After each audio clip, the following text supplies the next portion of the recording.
Salut à tous les passionnés d'automobile et bienvenue dans ce deep dive spécial pour Vintage Car Chronicles. Aujourd'hui, on plonge dans l'univers d'une voiture mythique des années 90, Ah oui, la BMW Z3. la Z3. Une voiture qui a vraiment marqué son époque. Plus qu'une simple voiture, elle occupe une place unique. Bien sûr. Un roadster à la fois accessible, parfait pour s'initier à l'univers BMW, Tout à fait. mais aussi capable de rivaliser avec des sportifs comme la Porsche Boxster. Exactement, c'est en fait une voiture vraiment spéciale. Et figurez-vous qu'elle a été la toute première BMW à être entièrement produite aux États-Unis, Ah bon? à Spartanburg, en Caroline du Sud. Pas en Allemagne. C'est étonnant ça, Oui, pour une voiture aussi emblématique. absolument, une vraie surprise. Pour comprendre son succès, il faut remonter à ses origines. Son développement a débuté au début des années 90 Oui. et les ingénieurs se sont inspirés de l'héritage de la BMW 507, ce roadster iconique des années 50. Ah oui, à la 507, on retrouve certaines similitudes dans les lignes et cette élégance intemporelle. Exactement. Mais il y a aussi une histoire assez amusante à propos de la version coupée, vous savez. Ah oui, la Z3 coupée et son design si particulier. Oui, figurez-vous qu'elle est née d'un projet secret mené par un groupe d'ingénieurs, Ah bon? en dehors de leurs heures de travail. Ils étaient convaincus du potentiel de ce concept et ils ont réussi à persuader la direction de le produire. Incroyable. Un pari risqué qui a payé. Et qui a donné naissance à ce design. Oui, Disons unique. unique, c'est le mot. Ce profil atypique a valu au coupé des surnoms comme Clown Shoe, la chaussure de clown, ou encore Bread Van, le fourgon à pain. Ah oui, c'est vrai. Difficile de passer inaperçu avec une Z3 coupée. C'est clair. Yeah. Mais au-delà de son apparence, la Z3 a conquis le cœur du public. Impossible de ne pas mentionner son apparition dans GoldenEye, le film de James Bond. Ah oui, James Bond, au volant de la Z3, une image culte. Exactement. BMW a même lancé une édition limitée, James Bond Edition, pour l'occasion. Et cette apparition au cinéma a eu un impact phénoménal sur les ventes. Oui, on peut dire que James Bond a donné un sacré coup de pouce à la carrière de ce roadster. Parlons maintenant des différents modèles qui composaient la gamme. Oui, parlons-en. Au début, on avait le choix entre des moteurs 4 cylindres Mm. et des 6 cylindres un peu moins puissants. Ouais. Mais déjà plus sportifs, au fil des années, BMW proposait des motorisations plus musclées. Effectivement, on a vu arriver les modèles M Roadster et M Coupé, Ah oui, les versions sportives. avec un style plus agressif, des moteurs plus puissants. Les M Roadster, par exemple, étaient équipés du fameux moteur 6 cylindres en ligne S50 de la M3 E36. Incroyable. 321 chevaux sous le capot d'un si petit roadster. Impressionnant. Mais il y a une petite nuance pour les versions américaines des modèles M. Ah oui, c'est vrai, aux États-Unis, les Z3M étaient équipés du moteur S52, légèrement moins puissant que le S50 européen à cause de la réglementation américaine en matière d'émissions. Intéressant. On voit que même une voiture aussi sportive que la Z3 devait se plier aux exigences de son époque. J'aimerais qu'on revienne un peu sur la technique. La Z3 est basée sur une plateforme assez particulière, un savant mélange de composants des séries E30 et E36. Tout à fait, BMW a intelligemment combiné des éléments existants pour créer une voiture à la fois agile et performante. L'agilité de la suspension arrière à bras tirés de l'e-tron, combinée à la précision de la suspension, avant inspirée de l'e36. C'est fascinant de voir comment les ingénieurs ont puisé dans l'héritage de BMW pour créer quelque chose de nouveau. Oui, Ce mélange de technologies anciennes et nouvelles explique sans doute le comportement routier si particulier de la Z3. absolument. Et n'oublions pas les nombreuses éditions spéciales de la Z3 qui ajoutaient une touche de style et d'exclusivité. Ah oui, les éditions spéciales. American Style, Bella Macchina, British Traditional ou encore Sport Edition, BMW a vraiment exploré toutes les possibilités. Des éditions spéciales très recherchées par les collectionneurs aujourd'hui. Oui, ce sont des petits morceaux d'histoire automobile. Avant de parler des collectionneurs, j'aimerais qu'on parle un peu de la production et de l'héritage de la Z3. Savez-vous combien d'exemplaires ont été produits au total? Près de 300 000 Z3 ont été fabriqués entre 1996 et 2002. C'est un chiffre considérable. Oui, ça témoigne de son succès. Et quel a été l'impact de la Z3 sur BMW? La Z3 a joué un rôle crucial. Elle a marqué le début de la série Z, Oui. qui s'est poursuivie avec la Z4 et la Z8. Ah oui. Des voitures qui ont contribué à renforcer l'image sportive de la marque. Exactement. La Z3 a aussi introduit des éléments de design qui sont devenus emblématiques de BMW, comme les phares Angelis, ces phares ronds avec les anneaux lumineux Oui. et les ouïes latérales sur les ailes avant. Des éléments qu'on retrouve encore aujourd'hui. Oui, La Z3 a vraiment marqué le design de BMW. absolument. Parlons maintenant du présent. La Z3 est considérée comme une Young Term More, une voiture qui commence à intéresser les collectionneurs. Qu'est-ce qui explique cet engouement? Une excellente question. La Z3 possède un mélange d'atouts qui la rendent très attractive. Un design intemporel, un comportement routier dynamique et des sensations de conduite authentiques. Tout à fait. Sans oublier la rareté de certains modèles comme le M Coupé et les éditions spéciales. Alors oui, le M Coupé avec son design si particulier. Un véritable objet de culte pour les amateurs de BMW. Et il y a aussi ce prototype un peu fou, la Z3 MV12. Ah oui, le prototype V12. L'idée d'installer un énorme moteur V12 dans un petit roadster.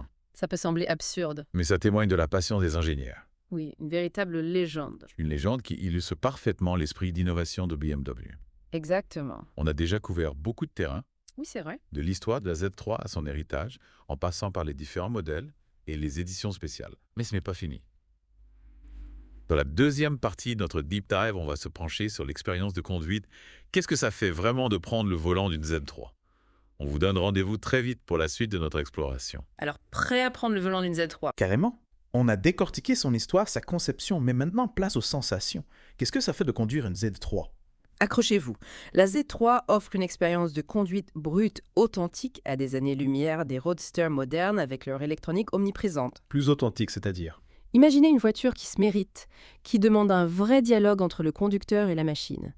La direction est un peu lourde, mais d'une précision chirurgicale. On ressent chaque imperfection de la route, chaque mouvement du châssis. C'est une voiture qui vous implique totalement dans la conduite. On a parlé de ce mélange de composants des séries E30 et E36. Est-ce qu'on le ressent vraiment au volant ? Absolument. La Z3 hérite de l'agilité et de la vivacité de l'E30, mais avec le confort et la stabilité de l'E36. Un mariage réussi entre dynamisme et confort. Sur les petites routes sinueuses, elle vous donne le sourire avec sa maniabilité joueuse. Et sur autoroute, elle avale les kilomètres sans broncher. Et les moteurs. On a vu qu'il y avait un large choix des petits 4 cylindres puissants, 6 cylindres en ligne, lequel vous a le plus marqué. Difficile de choisir. Chaque moteur a sa propre personnalité. Les 4 cylindres sont parfaits pour une conduite coolée économique et agréable au quotidien. Mais si vous recherchez des sensations fortes, les 6 cylindres sont incontournables. Ah, le son d'un 6 cylindres BMW. On dit que c'est mythique, qu'en pensez-vous? Oh que oui! C'est une symphonie mécanique rauque et envoûtante qui vous donne des frissons à chaque accélération. Le 2,8 litres est déjà très performant, mais le 3 litres est encore plus démonstratif. Et puis il y a le M-Roadster avec son 3,2 litres qui développe plus de 320 chevaux.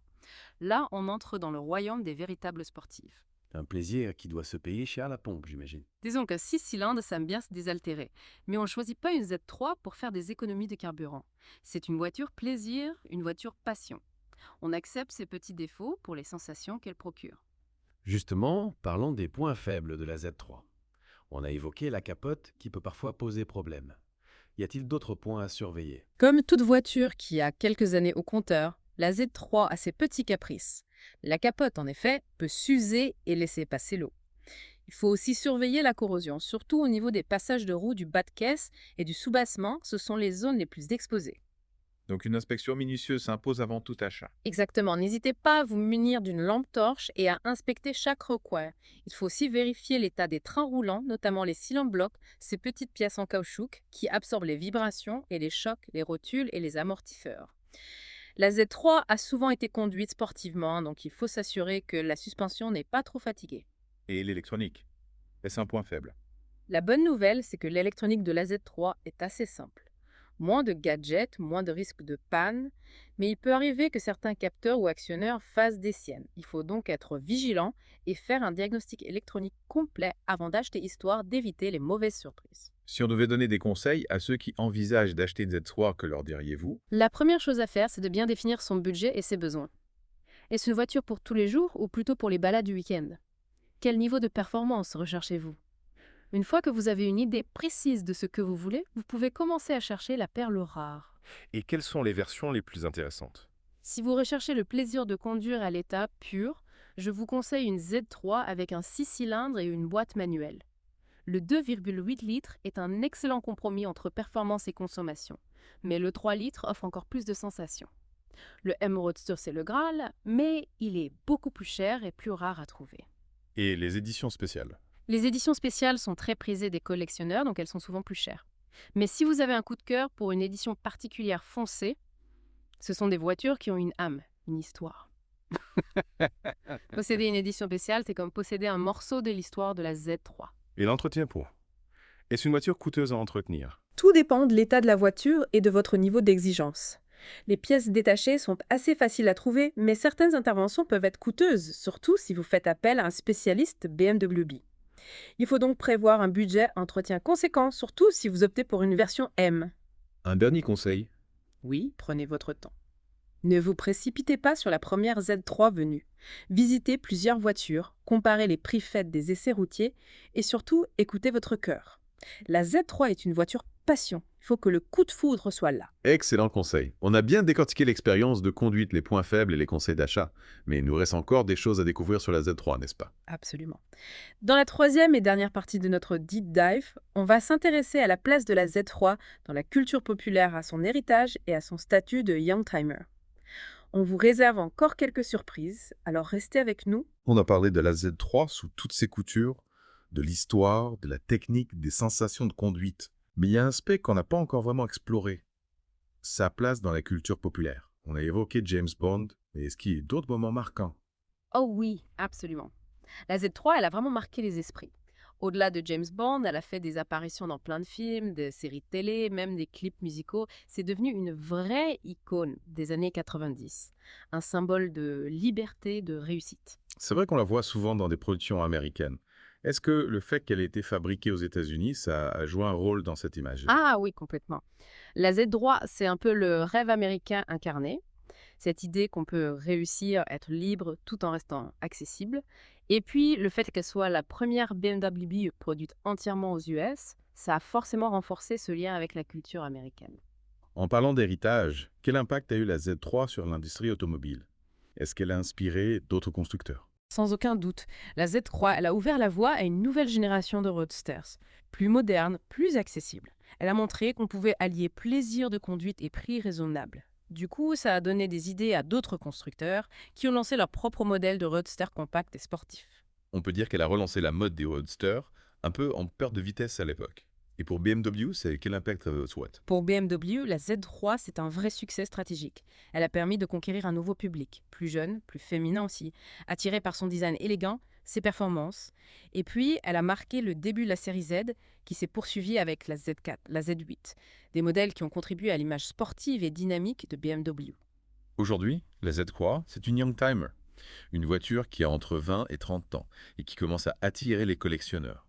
Qu'est-ce qui explique cet engouement selon vous? Alors, je pense que c'est un ensemble de choses. Déjà, son design intemporel. Elle a vraiment bien vieilli. Ensuite, son comportement routier, très dynamique. Et puis, son excellent rapport qualité-prix. Et enfin, la rareté de certains modèles, comme le M Coupé et les éditions spéciales, qui en font des pièces de collection très recherchées.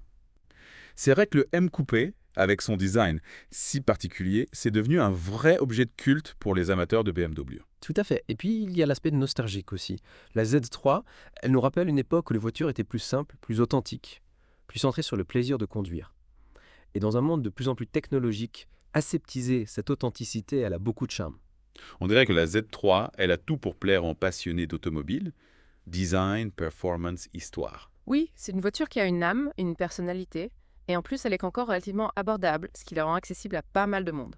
Si vous deviez résumer la Z3 en quelques mots, Je dirais que la Z3, c'est une invitation à la liberté, au plaisir de conduire, à la découverte. C'est une voiture qui vous donne le sourire à chaque fois que vous prenez le volant. Un bel hommage pour cette voiture mythique. On a vraiment exploré l'univers de la Z3 sous toutes ses coutures. J'espère que ce deep dive vous a plu et qu'il vous a permis de mieux comprendre ce qui rend cette voiture si spéciale. Moi aussi. Ah. Et qui sait, peut-être que ça va donner envie à certains d'entre vous de se lancer à la recherche de leur propre Z3. Et n'oubliez pas, Vintage Car Chronicles, c'est une émission quotidienne. On se retrouve dès demain pour une nouvelle exploration dans le monde fascinant des voitures anciennes. D'ici là, on vous laisse méditer sur une question. La Z3, est-ce que c'est elle le roadster moderne, classique par excellence? À vous de juger.